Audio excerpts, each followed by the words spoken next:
So that's the overview of IFS. And now let's talk about how IFS and psychedelics intersect. And first, 3 ways that psychedelics can support the IFS work. Number 1, super effective managers. One of the beautiful aspects of IFS is how much we respect managers, and we understand that gaining their trust and cooperation gets us to our goal faster than if we push them. However, sometimes managers can maintain a tight grip on the system, and our gentle approach doesn't really move them. I do believe that with the self-qualities of persistence and patience, shifts will happen, but having a way to lessen their grip can be really useful, and psychedelics certainly do that. And when the managers are relaxed, we get to know more parts, and so more healing happens. After the psychedelic experience, my sense is that usually managers aren't happy about what happened, but they do admit that everything turned out okay. So as an IFS practitioner, while we don't want to impose an agenda on our clients' work, the time we have with them is finite. Number 2, for this one I need to make up a word, so I'll read this as the problem of not knowing. And knowing describing the action of a part that needs to believe it knows something, even though it might not really know it. And we see parts like this all the time, with parts believing all kinds of things, conspiracy theories, and everything else. So if we grow up in an environment that is chaotic, unpredictable, and unstable, we're probably going to develop parts that take on the job of knowing, because they'll give us a sense of stability and trust in our environment. And this can be really important if we're going to make it through an impossible childhood, but knowing has obvious costs. I just had a session with somebody who had a part who knew that she would never meet somebody that would want to be in a relationship with her. And of course, if a part knows that, there's a likelihood of not making any effort. Even the field of science is infused with knowing, as data that conflicts with established scientific theory is routinely ignored. When researchers such as Rupert Sheldrake question dogma, they are labeled heretics. Knowing parts are threatened by the potential of not knowing. A lot of parts that make up depression know things like, I am incapable of getting what I want, I am defective or broken, something's inherently wrong with me, the world is hostile and there's no support for me. So parts that know these things can also help us avoid repeated disappointment as a child when we actually have no power to change our circumstances, but as an adult they keep us stuck. They could also fuel parts that bring hopelessness, as hopelessness is simply a part that knows that things won't get better. And in my experience, hopeless parts are what trigger suicidal parts, as the suicidal parts offer a way out when improvement is definitely not coming. You may have heard Dick Schwartz state that the therapist must be a hope merchant.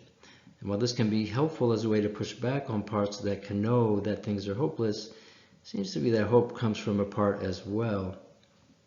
In self, we aren't making predictions about the future, we're simply aware of possibility. Dan Siegel describes what he calls a hub of pure awareness, which is really like the IFS view of self-energy. He says it correlates with what he calls a plane of possibility, which includes a deep sense of uncertainty and love. So to bring more self-energy to the system, parts need to stop avoiding uncertainty.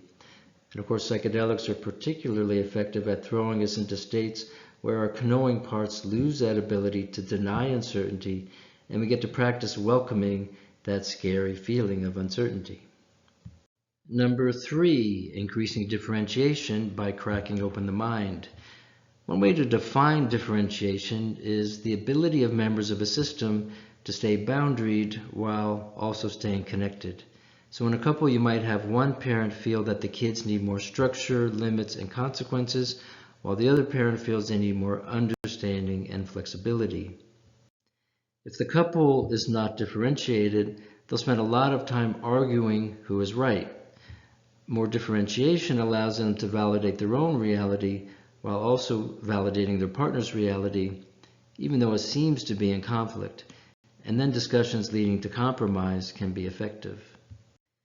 In the same way, our own parts can suffer from a lack of differentiation. This is really just another way to describe polarization, which of course is an important IFS concept. The polarized parts can't be present with self simultaneously, so they take turns blending. At any given moment, one part gets control and the other part is marginalized. Healing polarization begins with honoring each of their conflicting realities and welcoming them into the inner landscape with self. So acknowledging that I'm using a spatial metaphor for the mind here, there needs to be enough room in that space so that their opposing realities aren't clashing. Otherwise, it's like, listen, stranger, this town ain't big enough for the two of us. To make a town that's big enough for all of the parts that are polarized, we need to crack the mind open and let that inner space expand.